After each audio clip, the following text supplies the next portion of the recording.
जय सिया राम। लोगों का कहना है कि हम घंटों जप तप करते हैं, पर मेरा मन नहीं लगता और मैं बड़ा अशांत रहता हूँ। ओशो कहते हैं कि आपका मन शांत होगा भी कैसे, क्योंकि तुम जो स्वयं अपने मन को अशांत कर रहे हो, तुम तो पूर्ण प्रयास कर रहे हो अपने मन को अशांत करने का। तुम जो कर रहे हो उसके कारण ही तुम्हारा मन अशांत हो रहा है। तुम्हारे अंदर ऊर्जा का जो संग्रह होना चाहिए वह तो शब्दों के द्वारा बोल बोल कर हम नष्ट कर देते हैं। जैसे यदि एक मटके में पानी भरा है और उस मटके में हम एक छेद कर दें तो धीरे धीरे वह पानी बह जाएगा। ठीक उसी प्रकार हम हैं, उस मटके की भांति जिस मटके में पानी भरा हुआ है, जो छेद के कारण धीरे धीरे रिसता रहता है और उसका पानी एक समय आता है कि पूर्ण बह जाता है। व्यर्थ की बातें कर कर के उस ऊर्जा शक्ति को हम बाहर निकालते रहते हैं।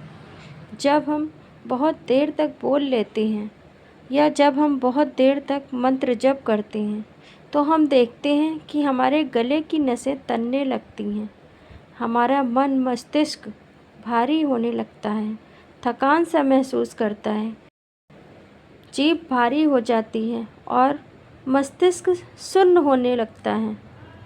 यह प्रमाण है कि हम अपनी ऊर्जा शक्ति को व्यर्थ ही निकाल रहे हैं। असली शांति तो हमारे भीतर छुपी होती है।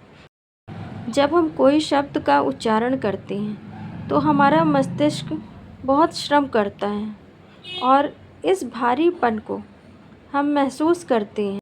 उतना ही हमारी ऊर्जा शक्ति मजबूत होगी, उतना ही हमारा हर कार्य में मन लगेगा और फिर हम यह महसूस करेंगे कि हम जो भी कर रहे हैं उसमें हमें कितनी शांति प्राप्त हो रही है, कितना मन प्रसन्न रहता है।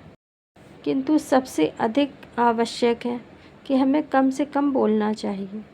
व्यर्थ की बातों में हमें अपनी ऊर्जा शक्ति को बर्बाद नहीं करना चाहिए। किंतु हम ऐसा ना करके अपने जप तप को प्रदर्शित करना चाहते हैं।